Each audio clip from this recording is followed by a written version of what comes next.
Hello, friends, welcome back to my channel. So, I'm going to continue relationships, bond, or bondage. Let's continue it. I am not trying to belittle relationships, but there is nothing wrong in looking at the limitations of what it is. That is how limited it is, but that does not mean it has no beauty.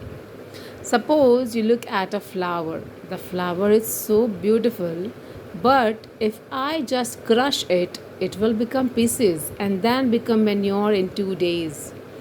I can destroy this flower in a moment, but does that reduce the beauty and significance of what the flower is? No.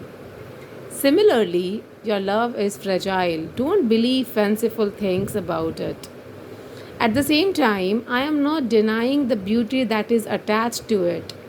Still, when you make such a fragile dimension of life, the foundation of your life, naturally you will be anxiety ridden all the time because you are sitting on such a fragile flower. Suppose you built your house not on the earth but on a flower because it is beautiful.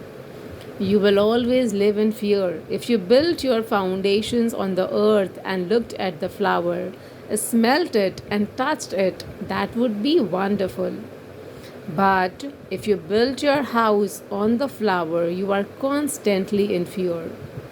I am speaking only in that context. We are not trying to deny what love is. On one level, if you look at it, I do not want to generalize this totally. But for many people, it is so.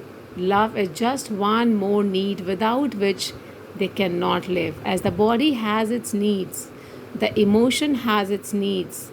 When I say I cannot live without you, it is not any different from me saying I cannot walk without you, without a crutch. If you had a diamond encrusted crutch, you could very easily fall in love with it. And if after you use this crutch for 10 years, I tell you, now you can walk free, you say, no, how can I leave my crutch?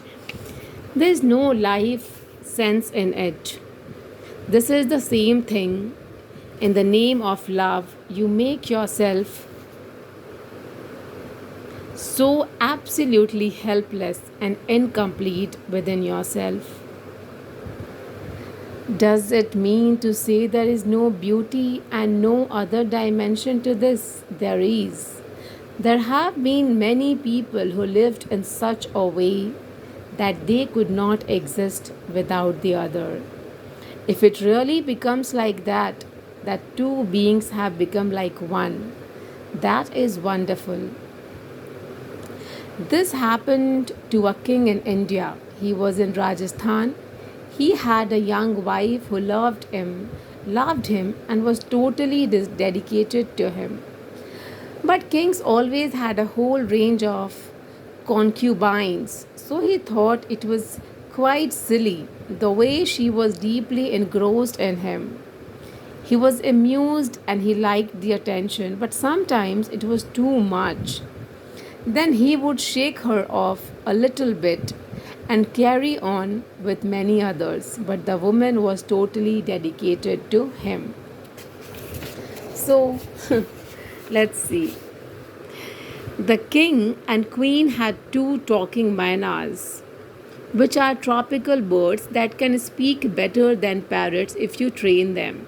One day, one of these birds died, and the other one just sat there without eating food.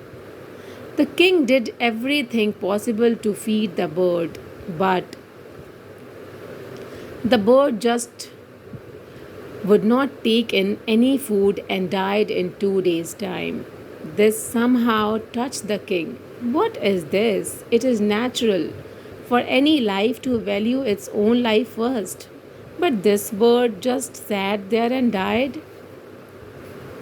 When he said this, the wife said, when someone really loves someone else, it is very natural for them to go away with the other because life would not mean anything for them later.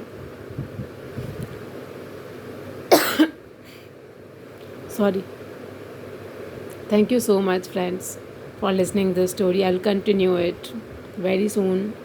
And if you all are liking my stories, please like, share, and subscribe my channel. Bye. Take care.